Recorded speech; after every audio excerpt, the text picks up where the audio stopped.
பிரதமர் அன்வார் வழங்கும் 600 ரிங்கிட் உதவித்தொகை தனக்கு போதும் என்றும், உதவி தேவைப்படுபவர்களுக்கு இந்த பணத்தை கொடுத்து உதவுங்கள் என்று முதியவர் கூறும் காணொளி சமூக ஊடகத்தில் பொதுமக்களின் கவனத்தை ஈர்த்துள்ளது.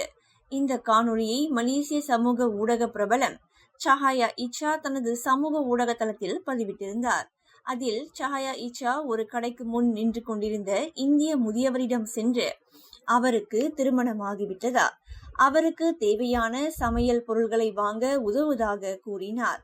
ஆனால் அம்முதியவர் தனக்கு திருமணமாகவில்லை என்றும், தனக்கு 80 வயதாகும் நிலையில் இன்னும் சிறிது காலத்தில் தாம் இறந்து விடுவதாக கூறினார்.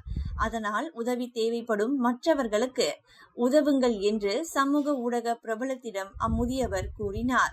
மேலும் மாதந்தோறும் பிரதமர் அன்வாரின் அரசு வழங்கும் 600 ரிங்கிட் உதவி நிதியே தனக்கு போதும் என்றும் அவர் கூறியுள்ளார்.